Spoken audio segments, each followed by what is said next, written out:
tal? Muy buenas tardes, soy Héctor de Mauleón. Le doy la bienvenida como cada semana a una nueva emisión de El Foco.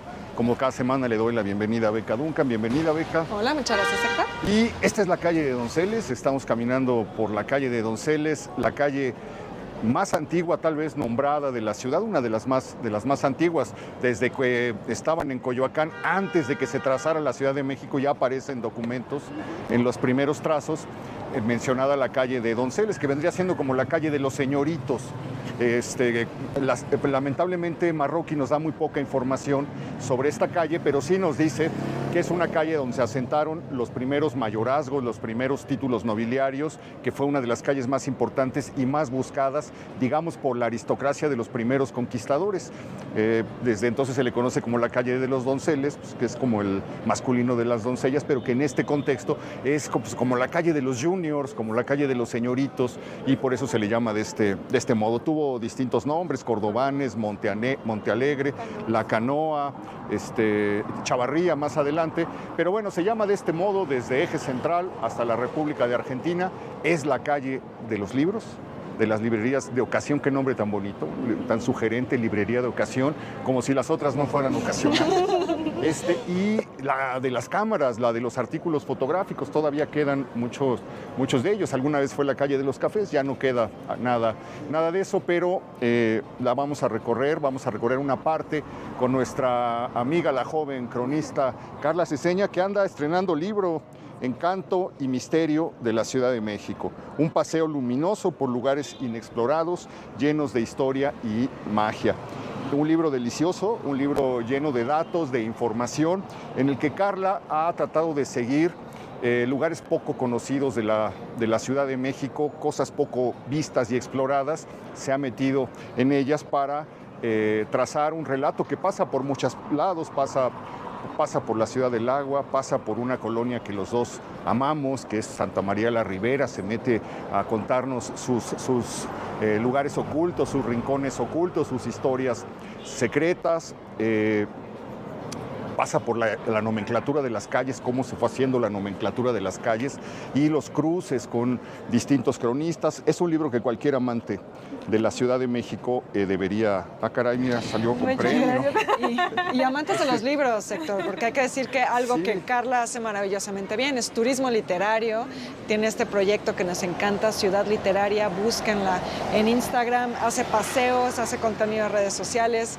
Y te has dedicado también, Carla, a rastrear la ciudad a través de los libros y a través de su historia literaria. Sí, pues exacto. Bienvenida, Carla. Muchas gracias, al como contrario. Siempre, un placer.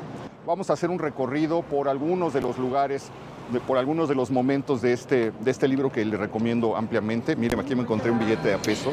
Bueno, es que eso nos anticipa uno de los temas que nos trae Carla. Claro, porque uno no imagina que lleva la ciudad en el bolsillo, la ciudad en la cartera, un rinconcito de la ciudad, porque en los viejos billetes, tal vez ya no tanto en los actuales, pero en los viejos billetes había en la parte trasera o incluso adelante lugares que tenían referencia con la Ciudad de México. Mira, deténme tantito tu obra, porque yo también traigo a la ciudad, ¿no crees? Ay, qué bonito. Me gusta mucho traer un pedazo de la Ciudad de México. Estos son los billetes de 500 pesos que estuvieron hasta los años 70 vigentes, y lo que está atrás es el Palacio de Minería. Aquí.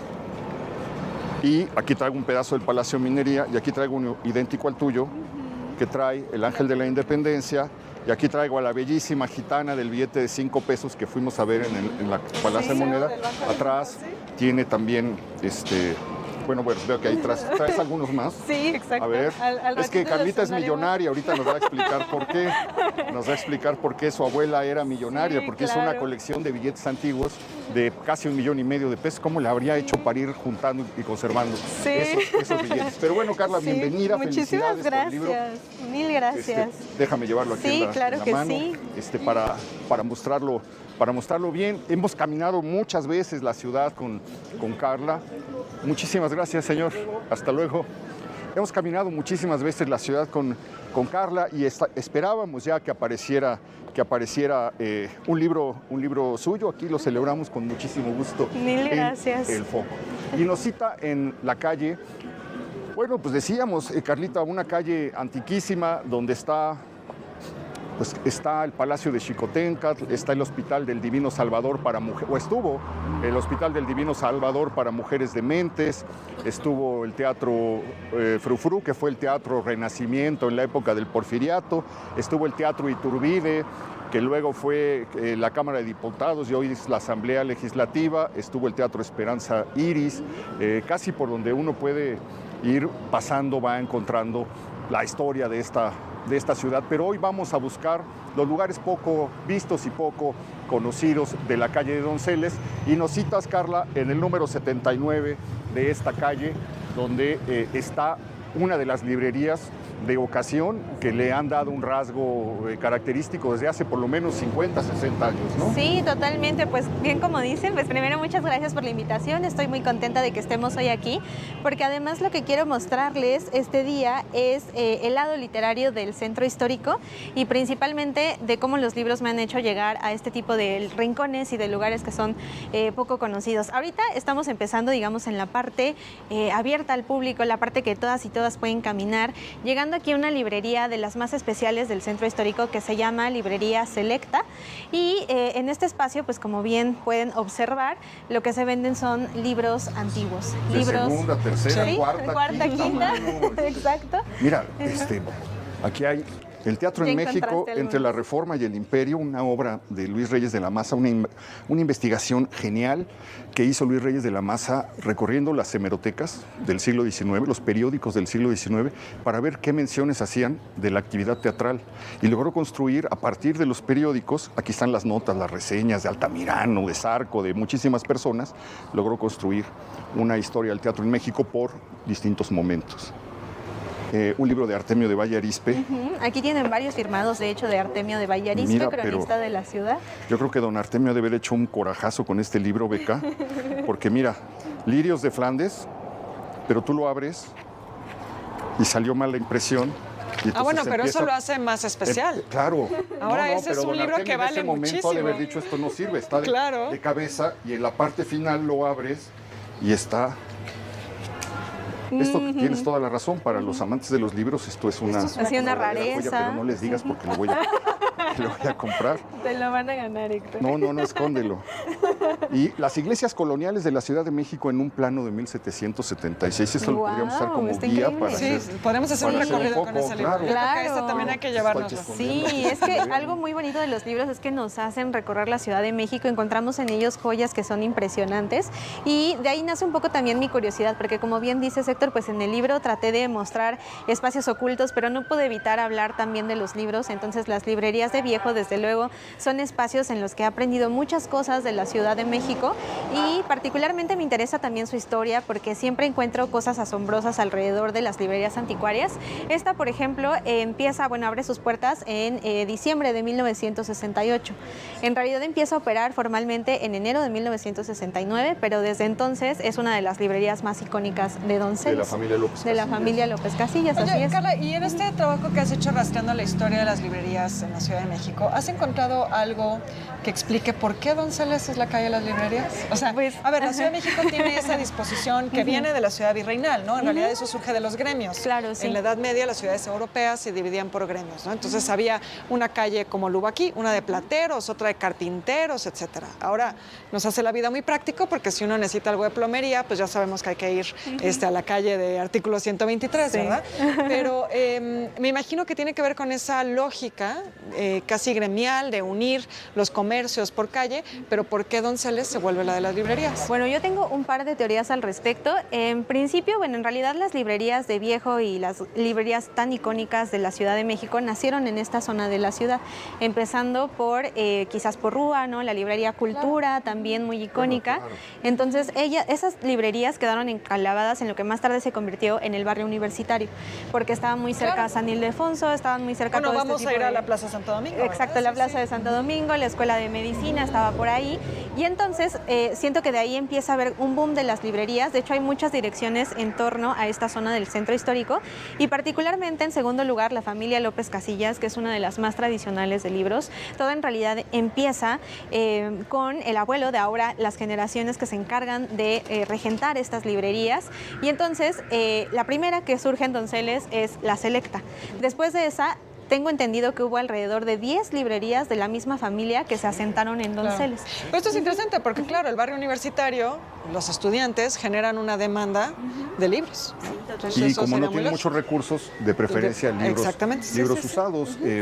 Hay un relato espléndido de Teixidor, de cómo cuando él llega en 1919 a la Ciudad de México, encuentra los libros tirados en la Plaza del Volador, amontonados, y empieza a verlos y se da cuenta que son libros incunables o libros de los primeros años de la imprenta en la Nueva España, que los tenían ahí vendiendo por centavos. Entonces, este es un país de salvajes, de bárbaros.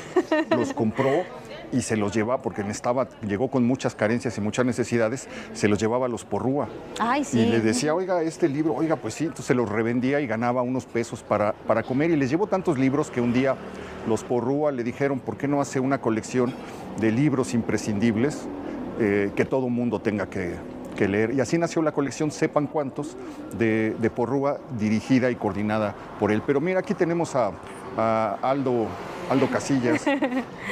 Sí, un gran amigo, librero aquí de la librería Selecta. Hola, bienvenido, Aldo. ¿Qué tal? Un gusto. Gracias, Aldo. Platícanos un poquito, preguntábamos por qué Donceles es la calle de las librerías de ocasión. ¿Cuál es el origen de eso? Pues yo creo que fue un origen progresivo, una tradición familiar que por circunstancias de la vida empezaron justamente en este local, en este espacio, a vender libros de una forma pues un poquito ya pues establecida. Anteriormente habían sido de forma ambulante en espacios como tianguis, como lugares no tan regulares, por así decirlo, y pues ya con este espacio, la librería Selecta, Donceles número 79, mis tíos, los hermanos López Casillas, empezaron a poner más librerías a lo largo de toda la calle de Donceles. ¿Quién es tu abuelo, el fundador? ¿Es Ubaldo López Casillas? López Barrientos. ¿López? Ubaldo López Barrientos es el padre de los hermanos López Casillas, que actualmente son los dueños de las calles de aquí de Donceles, de las librerías de la calle de Donceles, perdón. ¿Comienza en la Lagunilla, en un puesto en la Lagunilla?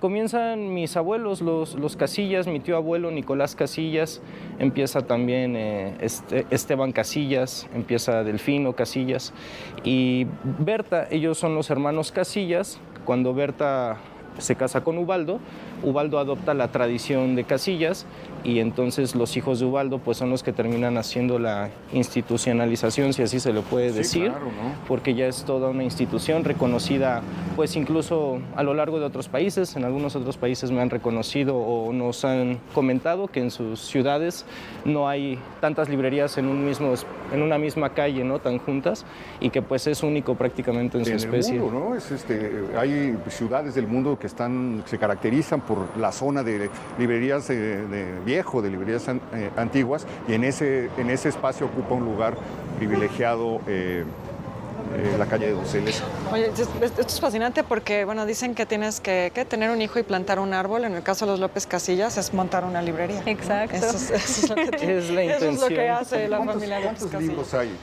en la calle de Donceles? En la calle de Donceles. ¿Tienes un estimado? Pues no, la verdad sí sería un dato muy, muy estimado, pero pues simplemente aquí yo creo que tenemos alrededor de 100,000 piezas. Es una librería muy grande, más de 20 metros hacia el fondo, y pues igual si gustan pueden pasar a ver el espacio. Sí, claro, pero mira, comenzó como un pequeño local, ¿no? Sí. Que se fue ampliando. ¿Cuál era la dimensión original? La dimensión original es aquí donde está esta entrada, hasta donde están sus compañeros. Okay. Bueno, hasta esta pared de aquí atrás, Acá. perdón. Ahí donde está ese muro. Un espacio realmente pequeño. Sí, pues serán unos 6x4, 7x4. Sí, y bueno, aquí era otra librería, pero era de Delfino. Delfino le traspasa parte del local a su hermana Berta, y Berta con su hijo Ubaldo, que es actualmente el dueño, Ubaldo hijo, empieza pues progresivamente a expandirse también en este edificio, porque pues habían muchas cosas independientes a la librería. Ahora, bueno, nos decía Carla que esto está desde 1968, desde finales de 1968 funcionando, o principios de 1969. Sí. ¿Tú cuánto tiempo tienes? Yo, bueno, nací entre libros prácticamente. Toda tu vida. Ya trabajando más en forma unos 7 años. ¿Cuál es el libro más maravilloso que ha llegado a tus manos? El libro más maravilloso, pues yo creo que han sido varios. He tenido pues algunos pergaminos que a lo mejor como no conozco tanto, pues simplemente los he hecho la labor de venta, pero que yo he considerado más bonitos, pues es una Biblia con grabado de Canto de Oro, que era de Gustave Doré. Tuve las antigüedades mexicanas. ¿Esa la vendieron a algún experto, algún coleccionista? Sí, a mí ya no me tocó venderla, la tuve en exhibición, pero fue otro vendedor quien le tocó, no sé exactamente. La que yo sí pude vender es una edición de antigüedades mexicanas, que justo aquí tengo un facsimilar. Es esta edición en piel artesanal. Ah, claro, eventualmente se los puedo mostrar si gustan. ¿Ese es el de Peñafiel? Es el de Peñafiel, este es el facsimilar, y tuve los originales de principios del siglo XX, que son unos volúmenes impresionantes. Es el libro más grande que he visto. Eran 90 2 o 3 volúmenes, sí, casi 1 metro en efecto. Y eso sí se los llevó pues un coleccionista, y pues eran una cosa impresionante, la verdad, en su contenido y en su que ya tamaño. lo restauraron. Es facsímil. Al ser facsímil fue un trabajo, Sí. es un trabajo artesanal en piel muy bonito también. Oye, Aldo, y ahora que hablas, bueno, de coleccionistas y demás, para quienes no sabemos muy bien cómo funcionan estas librerías, ¿cuál es como el proceso, digamos, cuando llega una joya como estas que nos cuentas? Las reservan sabiendo que pueden ser de interés para coleccionistas. ¿Cómo llegan los demás libros? Es decir, la gente llega a ofrecerles, ustedes los buscan. Sí, fíjate que la labor de los hermanos López Casillas ha sido compra y venta de libros. Entonces han llegado libros de distintas manos, de fundaciones, de bibliotecas, de personas que a lo mejor, por ejemplo, una señora viuda que pueda vender los libros de su esposo. Por muchos métodos llegan los libros, y pues por la venta cotidiana vienen cotidianamente clientes a vendernos también libros, y eso es lo que nos alimenta constantemente de material. Okay. Oye, ahorita que vi que había unas cosas, sí. También vienen cosas maravillosas dentro de los libros que, hay peculiaridades. que dejan otros lectores, son como fantasmas de otros lectores, ¿no? En este caso es una dedicatoria. Creo que este libro se lo regalaron a un funcionario. Pues se lo regalaron a José López Portillo. Más bien lo regaló él. Sí, claro, él lo regaló en el 78. Y aquí viene también su carta de presentación. Su tarjeta. Con atentos saludos. Con los atentos saludos, José López Portillo. Habría que ver si es su puño y letra, pero al menos viene ahí la presentación. Sí, no, bueno, pero esto ya le da un valor, ¿no? Así es una plusvalía. Son pequeñas características que nos encontramos en los libros. ¿Y ustedes no sacan eso? ¿Siempre los dejan en los libros? Se conserva. A menos que le haga daño al libro, ya sea que hay cosas que luego decoloran las páginas. Las flores. Las flores. Y sí, a veces si veo que no tiene mayor daño a largo plazo, se conserva. Pero si es, a veces ponen también cartas personales o cosas que le dan no el mejor aspecto al libro, hay veces que sí se retiran. Entonces, pero sí es algo que le da. Sí, porque está lleno de enigmas. Otro valor, fotos de personas que dicen, ¿qué hará esta muchacha aquí? Sí, eso. Bueno, que boletos de metro ya tristemente de ¿no? los ¿verdad? camiones o de los abonos de los tranvías, notas de la tintorería de una persona o recetas médicas. Sí, bueno, hasta la misma nota del libro ahí la dejan. El ticket del libro lo usaban como separador, y ya veo el ticket del libro, pues es este mismo, pero es una compra del 79, ¿no? En una librería que ya ni existe. No, y un precio también, 5 pesos, así sale. Se ve cómo ha cambiado también el precio. Bueno, pues entonces desde el 69 está. Desde 1968 me parece, como por septiembre. Es decir, el hecho de encontrar la calle de Donceles poblada de librerías de ocasión es de los últimos 50 años. Antes no se había asentado, o habría algunas. Yo creo que habían nuevas. Por ejemplo, la más vieja es Porrúa, si nos vamos a lo estrictamente, lo que decías, ¿no? Que está desde la Revolución, ¿no? Incluso yo conocí una librería, la Librería México, que estaba aquí en la esquina de Palma y Donceles, muy bonita, la recuerdo de niño. Y bueno, esta es la librería más vieja de libros viejos, valga la redundancia. Pero sí ya había otras librerías anteriormente que desaparecieron con el paso del tiempo. Con más de novedades, ¿no? Así es, más novedad, y de ocasión pues sí somos bueno, más, pues más ya antiguas. Por último, para poder pasar, por supuesto, Héctor, agradecerte la atención de que nos permitas conocer las entrañas de la librería. Están en su casa. Pero casi todos los libros vienen de una muerte. Sí, se podría decir una buena parte, yo creo que un buen porcentaje sí. Inclusive me comentaba un cliente que venía de España que incluso pues también un factor de que en otros lugares o en otras culturas no haya tanto circulación de libro viejo es porque las personas conservan nostálgicamente o porque le dan un valor también cultural a las bibliotecas de sus papás, de sus viudos.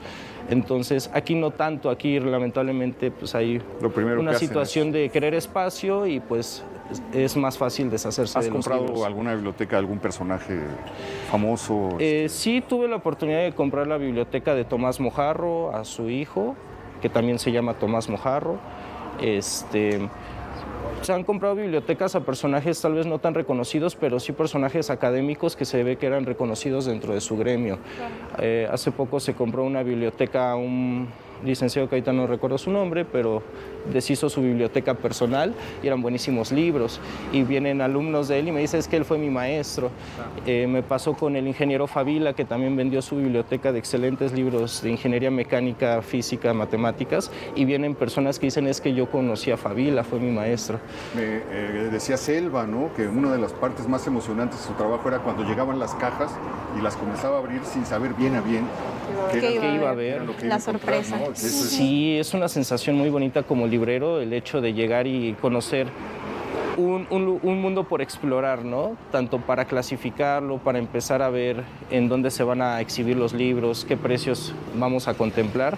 Es toda una labor que requiere un poquito de sacrificio y dedicación, pero vale la pena. Oye, ¿y cuáles son los libros que más piden o que más buscan? ¿De alguna materia, algún tema en especial? Sí, bueno, literatura en general, poesía, novela, terror, géneros literarios y también pues de profesión, llámese medicina, derecho, ingeniería, y pues temas también de superación personal, temas de estoicismo, temas de ventas, temas de emprendimiento que la gente busca regularmente en los libros. Muy bien, pues Aldo, muchísimas gracias. Muchas gracias, Aldo. La palabra a Carlita. Sí, claro. Bueno, antes de continuar a la parte secreta de la librería selecta, me gustaría mencionar un par de datos que a mí me sorprendieron mucho y que afortunadamente Aldo también me ha podido contar, como que aquí se grabó una escena muy cortita del Callejón de los Milagros. De hecho, el guionista de la película era amigo, Vicente Leñero, era muy amigo de Ubaldo, el tío de Aldo, y por eso el personaje en la película se llama Ubaldo. Entonces, la próxima vez que vean el Callejón de los Milagros, pues fíjense en ese detalle, porque justo es un guiño a Oye, este Carlita, lugar. pero antes de seguir con estos datos y de ver las partes secretas de la librería, tenemos que irnos a un corte. Sí, claro que sí.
Pues estamos con Carla Ceseña, que está estrenando un libro sobre lugares secretos de la Ciudad de México. Aquí en la calle de Donceles acabamos de entrar a la librería Selecta, una librería en funciones desde 1968-69, y pues resulta que hay uno de los lugares como de novela de Carlos Fuentes en este lugar.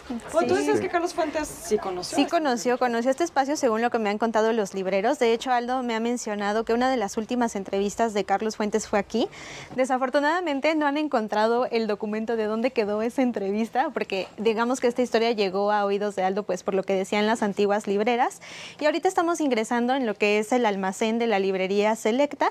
Todos los libros que están a nuestro alrededor todavía no están catalogados, es decir, aquí llegan las bibliotecas personales, los van acomodando, van observando qué cualidades tienen, aquí es donde se les pone precio y después se saca al espacio abierto en el que ya nos estás metiendo a las entrañas de las librerías de ocasión. Exactamente. Sí, y toda esto la fue maquinaria escondida. Sí, totalmente. Y fue algo que me sorprendió mucho porque como comentábamos antes del corte, las librerías de viejo hacen una labor que a mí me parece preciosa y que también menciono mucho en el libro, que es rescatar esos libros que de alguna u otra manera quizás estarían completamente perdidos. Y Selva es algo que también menciona mucho, ahorita les contaré un poquito de ella, es una gran librera ¿cómo tradicional. llegaste aquí tú? Yo llegué por un libro precisamente porque digamos que cuando yo conocí a Selva me impresionó el mundo de las librerías anticuarias, Selva Hernández, que también es miembro de la familia de los López Casillas. Su mamá fue Silvia López Casillas y ella tuvo diferentes librerías en toda la Ciudad de México, principalmente en la colonia Roma, que es donde todavía pues existen algunas de ellas.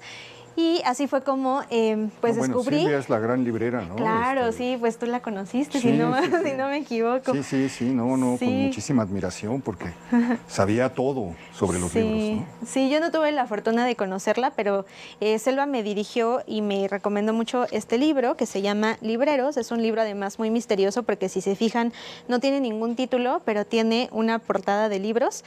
Y entonces yo le pregunté a Selva si eso estaba en México, si seguía existiendo. Me dijo que por supuesto que sí, y no podía ser de otra manera, estaba en la calle de Donceles, así que así fue como llegué.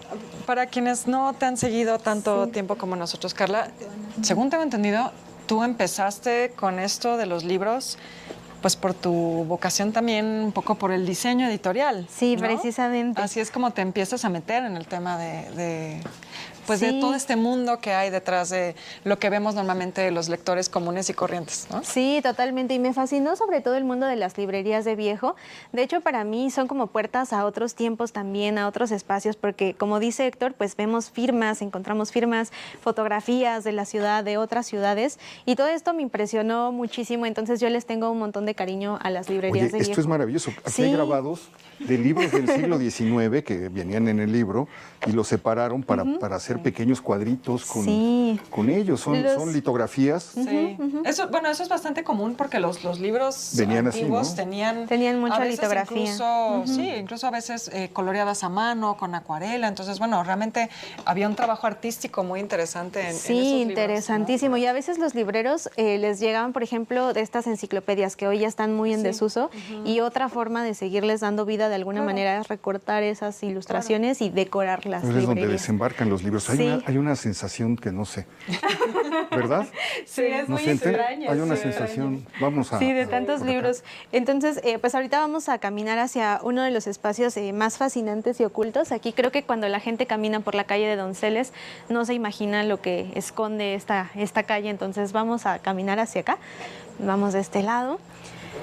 Es un olor a libro, pero un olor a humedad, un olor a viejo, un olor muy, muy raro. Estamos subiendo esta escalinata con herrajes del siglo XIX, ¿no? Sí, el clásico que encontramos del XIX. En las vecindades del centro histórico, ¿no? Sí, totalmente.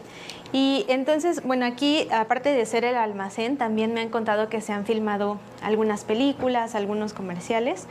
Entonces estamos justamente ingresando pues a una parte muy misteriosa de la librería Selecta.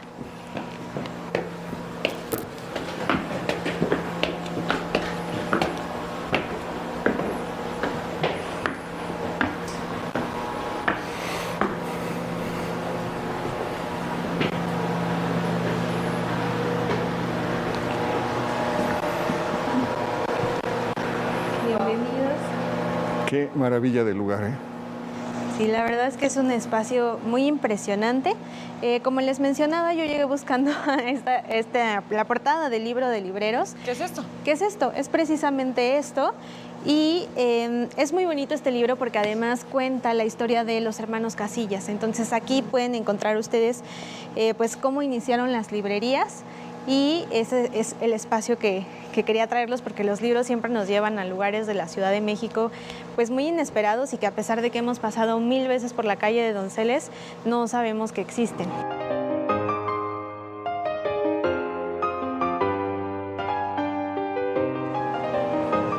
Bienvenidos al Tapanco de la librería Selecta. Está increíble este espacio. Bueno, son varias cosas. Uno, cuando uno pasa por ese tramo de Donceles, pues la verdad no sospecha que esté pasando al lado de un viejo palacio que luego fue vecindad en algún momento pues del siglo XIX, tal vez.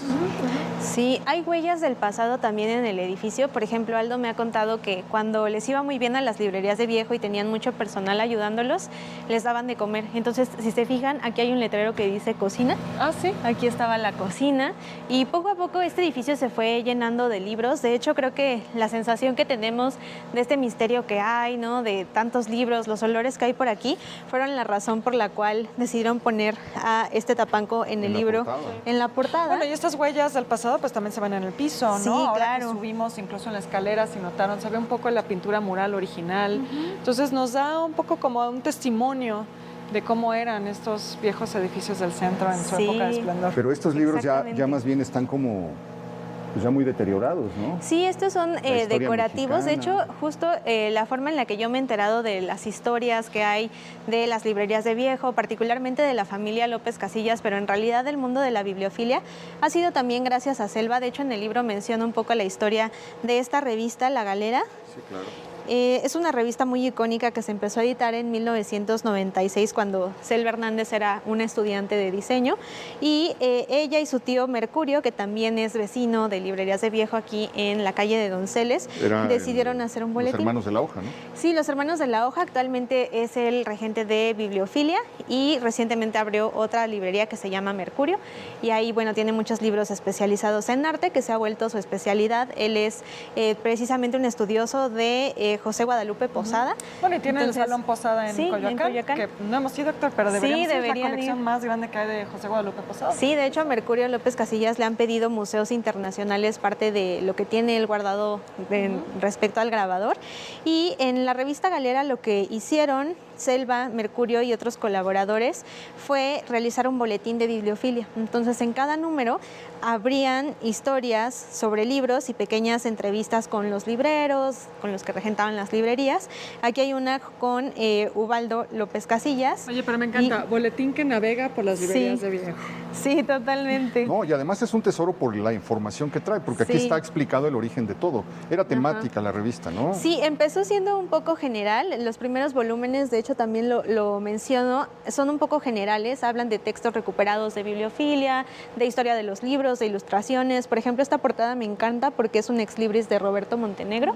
Y a partir del número 9, que justo les traje ese suplemento, empiezan a ver estos pequeños pues folletos que traen la historia de los ex libris. Los ex libris, que ya también hemos platicado mucho sobre ellos cuando me ha tocado participar aquí con ustedes, son de esas marcas de propiedad que Héctor mencionaba, en las que pues se menciona quién es el propietario del libro. La palabra ex libris significa entre los libros de, y viene acompañada por una ilustración y por quizás alguna leyenda, por el nombre del propietario y la palabra ex libris o biblioteca. Y a partir del número 9, la revista empieza a ser temática porque Selva y su tío Mercurio se dan cuenta de que grandes personalidades del mundo del arte se habían dedicado también a hacer estampas de ex libris. Entonces justo traje el primer suplemento de este tema, que es de Diego Rivera. Él hizo el ex libris de Frances Turr. Mira, Frances Turr era un personaje fascinante, una mujer que se dedica al estudio de la cultura mexicana. Tenía esta revista Mexican Folkways, que era pues una revista para enterar un poco al público extranjero de todo lo que tenía que ver con danzas mexicanas, máscaras, artesanías, pues un enfoque sobre todo antropológico, pero que era una labor de divulgación fascinante. Sí, si quieren les leo un fragmento de la información que podemos encontrar aquí, porque además, como bien dice Beca, pues Frances Tour era una gran amante de México, ¿no? De difundir la ciudad, y Diego Rivera fue colaborador también. Libro, si muchas gracias. Diego Rivera fue colaborador de esta revista, entonces, por ejemplo... Bueno, casi todos los artistas de esa época pasaron por Mexican Folkways. Exactamente, entonces les voy a leer un pedacito de lo que dice.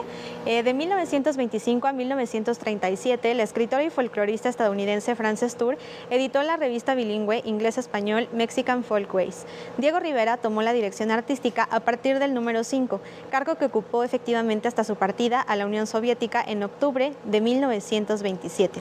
Diego colaboró desde el primer número con artículos sobre arte mexicano, y en 1930 hicieron juntos la primer monografía sobre José Guadalupe Posada, en la que también intervinieron Pablo Higgins y Blas Venegas Arroyo. El exlibris que hizo Diego Rivera para Frances Tour representa la serpiente emplumada, rodeada por los rayos solares de la Piedra del Sol. Al centro se ven las iniciales FT. Está impreso en tinta sepia sobre papel naranja. Este exlibris es una muestra del cariño que tenía Frances Tour por la tierra mexicana, de la que conoció a fondo sus costumbres, historia y geografía. Maravilloso. Deben llegar muchísimos libros con los exlibris de 1000 personas. Por eso Selva tiene una gran colección. Sí. Una gran colección de todo esto. Bueno, Totalmente. Pues mira, es como muy elocuente. Estamos frente a una puerta, ¿no? Que es la puerta que te abren precisamente los libros, escoltados por libros que en décadas probablemente nadie ha abierto y que llegaron a este lugar, algunos ya muy deteriorados, ya no se ve que tengan mucho camino por delante, ¿no? Sí, así es. Pero bueno, pues es impresionante todo lo que encierra y todo lo que nos ha revelado en unos cuantos metros este lugar. Es parte de lo que nos cuenta Carla Seseña en Encanto y Misterio de la Ciudad de México. Vamos a seguir caminando. Sí, claro que sí.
Bueno, pues de vuelta a la realidad después de habernos sumergido con Carla. No, ya teníamos, ahora a ver dónde los meto, pero bueno.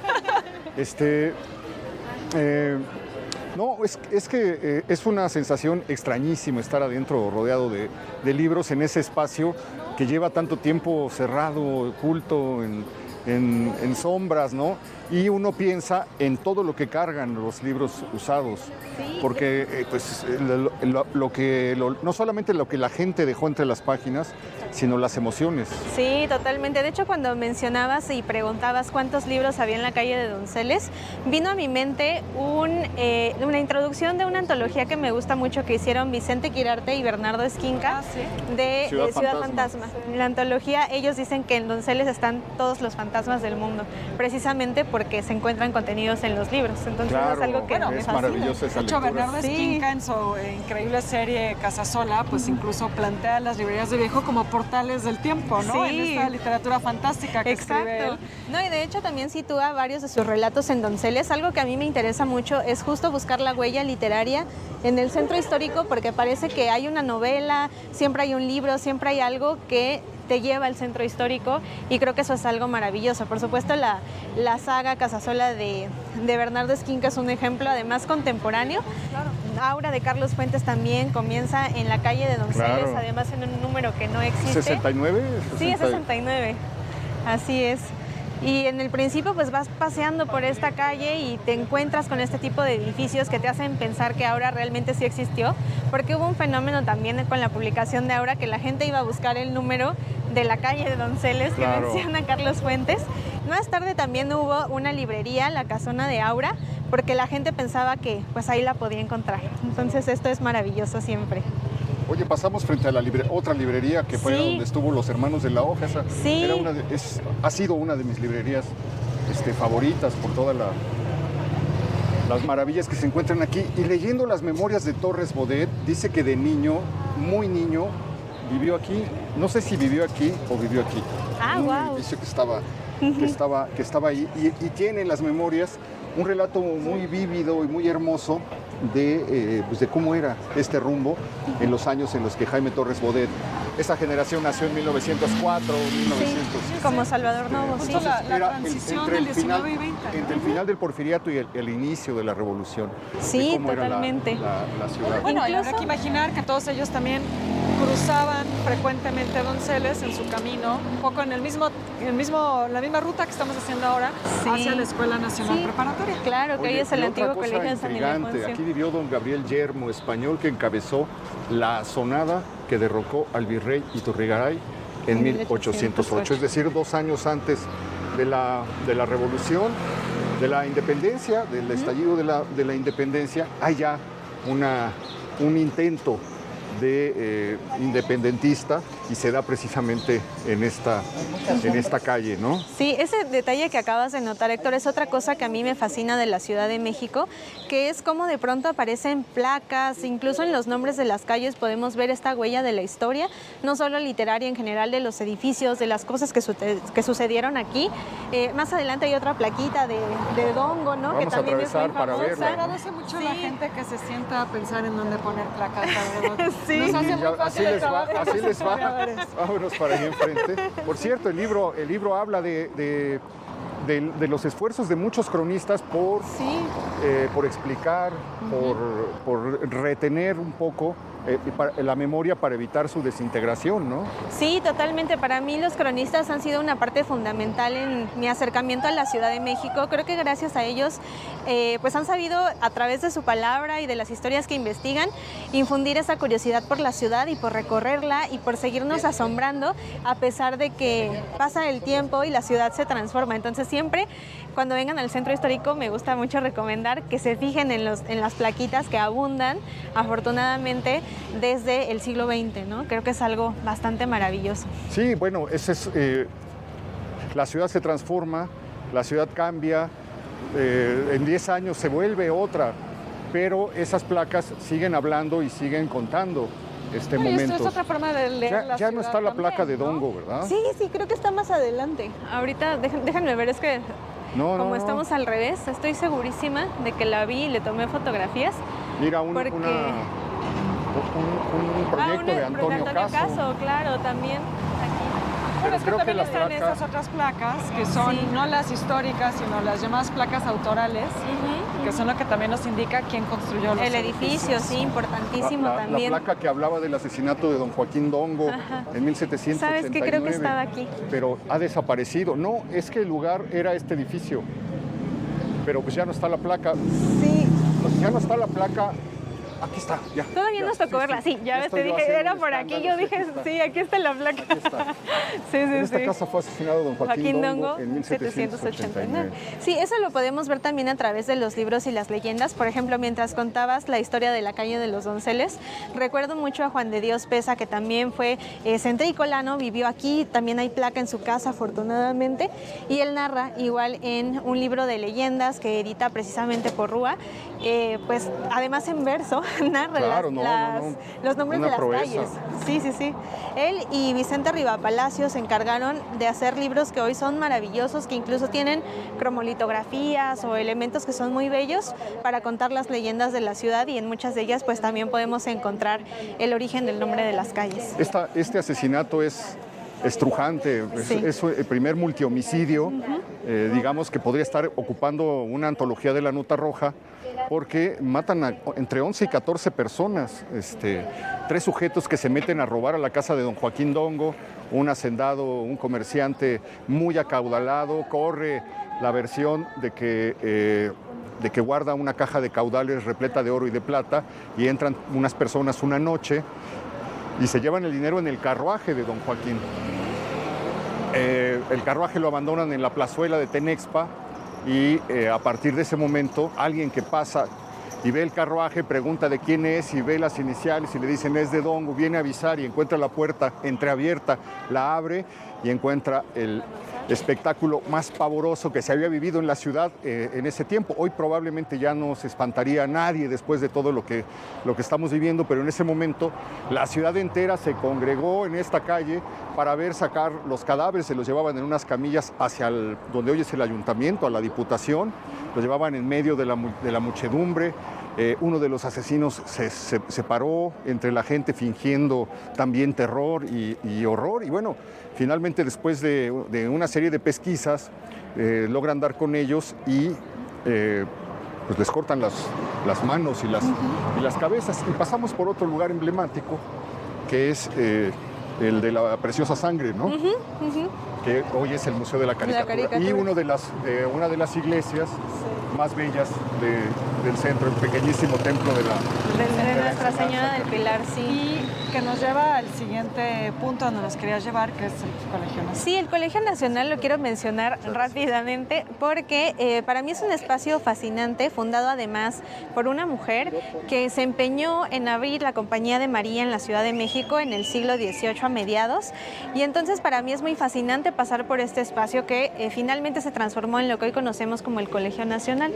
Aquí podemos venir a escuchar algunas de las mentes más brillantes de la Ciudad de México, a platicar sobre diversos temas, pero digamos que la historia de la fundadora es muy interesante. Se llamaba María Ignacia de Aslor y Echevers. Y esta mujer no quería casarse, algo que era bastante poco común para su época, así que se va a Europa para hacerse monja y ser parte de la Congregación de María, y entonces ella pide permiso al rey de España para poder instituir en la Nueva España un colegio que enseñara a mujeres. Y así es como nace, digamos, el inmueble en el que actualmente está alojado el Colegio Nacional, que sigue siendo una institución dedicada al conocimiento. Y para los amantes de los libros es una parada obligada, porque también editan unos libros maravillosos, sobre todo de los miembros del colegio, que como bien dices, pues durante muchos años ya, 60 años, han sido las mentes más brillantes de México. De hecho hay que entrar, Beca, porque nos acaba de decir Eduardo Matos Moctezuma que se editaron las memorias de León Portilla. Ah, sí, sí, es verdad. Que hay que conseguir, sí bueno, o sí. Totalmente. Y nuestra amiga Marta Latapí también nos dijo que tenemos que entrar a ver la exposición de Dr. Atl, que fue también un miembro destacado. Bueno, pues sí, tenemos... y el año pasado incluso hicieron una edición que era un facsimilar de cómo nace y crece un volcán. Se agotó de Dr. Atl. Ahorita hubo incluso libreros de justo, librerías anticuarias o libreros que tienen sus librerías virtuales que prestaron de sus ejemplares para que aquí se exhiban. Entonces en la muestra de Dr. Atl también hay muchos. Oye, y uno de los grandes enigmas es esa casa de ahí. que lleva en ruinas décadas, está tomada, la usan como bodega los vendedores ambulantes de la zona, y se ve que fue en la calle de los Donceles, o sea, en una calle muy, muy importante, un palacio ya neoclásico, ¿no? Sí. Un palacio del 19 totalmente, sí, ¿no? Sí, totalmente, sí. Sí, pues bueno, es de todos estos edificios que podemos encontrar en el centro ya en ruinas. Pero nos acercamos sí ya al último punto, Carla. Nos querías platicar de una editorial icónica que es, librería icónica que es Porrúa. Sí, claro, estamos llegando a otra esquina muy libresca porque incluso si seguimos caminando nos encontraríamos con San Ildefonso, desde luego. Rápidamente, solo porque estamos pasando por este edificio a la izquierda, en una de las últimas novelas que se publica de Salvador Novo, él habla de la vida que él tuvo como estudiante en San Ildefonso y menciona que justamente en la calle de Donceles tuvo un departamento alquilado junto con Javier Villaurrutia. ¿Cuál dices, la Estatua de Sal? La Estatua de Sal. En la Estatua de Sal, él menciona que les hacían llamar las chicas de Donceles por este edificio que rentaban de aparte de arriba. Las chicas de Donceles. Entonces, es este de aquí que está a nuestras espaldas. Ajá. Esta es una esquina también muy literaria porque, como mencionábamos, aquí se encuentra la librería Porrúa. En realidad, a mí me gusta mucho rastrear las historias de las librerías. Son pocos los libros, a diferencia de la historia que se tiene, por ejemplo, de las bibliotecas o de otros inmuebles. Ustedes saben que hay muchos libros sobre distintos palacios, del centro histórico. De las librerías es un poco menos común, pero sí hay algunos libros que hablan sobre ellas. Y la historia de Porrúa a mí me gusta muchísimo porque sigue siendo y sigue estando en la misma casa en la que se funda en 1900, ¿no? Su historia en realidad comienza en 1886, que es cuando llegan los hermanos Porrúa a la Ciudad de México, Indalecio, Francisco y José Porrúa. Y entonces en 1900 ellos rentan la parte de abajo de este solar y ahí empieza la historia de la librería Porrúa, que sigue siendo pues un ícono para el mundo literario. Sí, lo comentábamos, esta colección Sepan Cuántos fue crucial en la formación literaria, intelectual, sentimental de muchísimas generaciones de mexicanos de la segunda mitad del siglo XX, porque eran libros accesibles, traían unos prólogos espléndidos hechos por Salvador Novo. Por el propio Teixidor. Todos en la prepa o en la universidad. Tuvimos un libro Porrúa. Eran una maldición porque para hacerlos más baratos era la doble columna, entonces a veces estabas en la madrugada quemándote las pestañas, pero pues muchos libros esenciales y amados los pudimos conocer por eso, simplemente Los bandidos de Río Frío, El pistol del diablo, El Periquillo Sarmiento, Clemencia, El Periquillo Sarmiento, clásicos, Aristóteles, ¿no? Desde toda la filosofía. Sí, no, incluso fueron de los primeros en traducir La vida en México de Madame Calderón de la Barca, entonces también como parte de Sepan Cuántos, de Teixidor, era de Teixidor, el de Calderón de la Barca, es el número 79, si no me recuerdo. Nada más. Soy muy fan de ese libro, entonces. Sí, muchas cosas de Teixidor.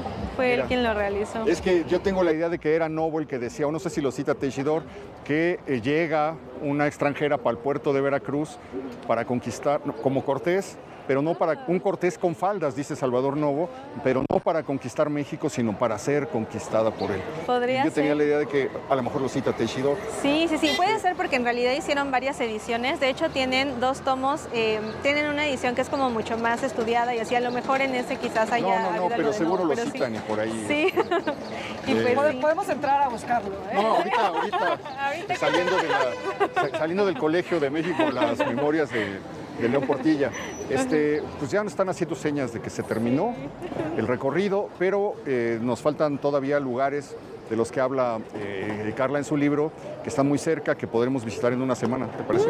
Sí, claro que sí. Pues felicidades por el libro. Muchas gracias, Ya al lo esperábamos, contrario. querida Carla. Muchas Muchas gracias, Carlita. Beca, gracias a Gracias, ustedes. Beca. Gracias, Héctor. Y gracias también a usted, espero que haya disfrutado este recorrido por estos lugares misteriosos del centro histórico. Sígasela pasando bien y nos vemos la próxima semana, ya lo sabe usted, aquí en El Foco.